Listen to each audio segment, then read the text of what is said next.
नमस्कार, मी वृषाली पाटील बातमीपत्रात आपलं स्वागत करते। या बातमीपत्राच्या सुरुवातीलाच पाहणार आहोत वोट जिहादवरून जो वाद रंगलाय त्या संदर्भातल्या टॉप 9 बातम्या। मविया वोट जिहाद करतय, फडणवीसांची टीका। मुस्लिमांना 10% आरक्षण, आरएसएसवर बंदी आणि दंगलीतील मुस्लिम आरोपींना सोडण्याची नोमानींची मागणी।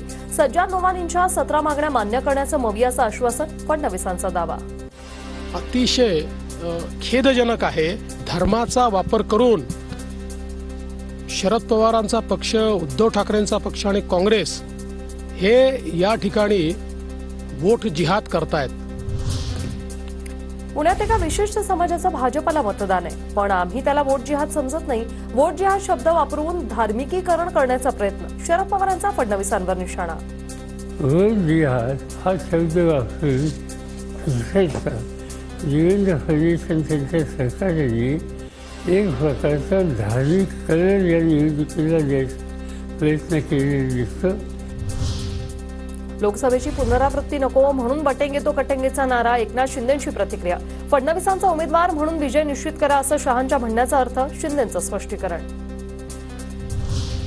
कसला वोट जिहाद, फडणवीसांना उपचारांची गरज, संजय राऊतांची फडणवीसांवर टीका। फडणवीस धर्मयुद्धाचा उल्लेख करतायत, पण महाराष्ट्र धर्म वाचवण्यासाठी आमचं युद्ध। हिम्मत असेल तर पाकव्याप्त काश्मीर आणि मणिपूरमध्ये तिरंगा फडकावा, संजय राऊतांचं फडणवीसांना आव्हान। डोकं ठिकाणावर आहे का? कुठली निवडणूक आहे? पाकिस्तानवर तिरंगा फडकवण्याचं वगैरे सोडून द्या, आधी पाकव्याप्त काश्मीर तुम्ही गेल्या 10 वर्षापासून घेतायत ना तुमचे नेते, तिथे जरा जाऊन तिरंगा फडकवून दाखवा। सज्जाद नोमानी यांनी वोट जिहादची भाषा केली। काँग्रेसचे नेते वोट जिहाद विरोधात तक्रार करणार का, आशिष शेलारांचा सवाल। सांगतो माझा शिपा सालार कोण?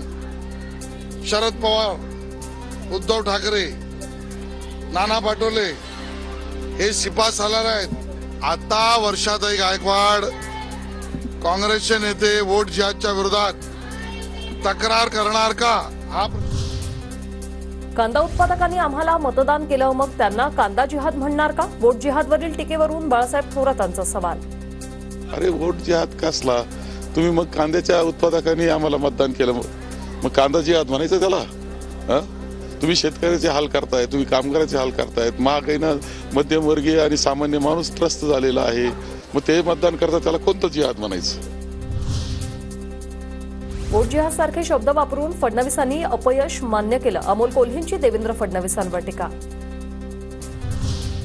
महाराष्ट्र झोपलेला नाही, जागा आहे। फडणवीसांच्या यही समय है, सही समय है, सोए हो जगाने का या ट्विटवर संजय राऊतांचं खोचक उत्तर। देश इंग्रजाप्रमाणे लुटता येणार नाही, आम्ही जागे आहोत महाराष्ट्र। ते या आम्ही जागे नसतो तर अर्धा महाराष्ट्राचा 7/12 देवेंद्र फडणवीस आणि कंपनीनं गौतम अडाणीच्या नावावरती करून टाकला असता।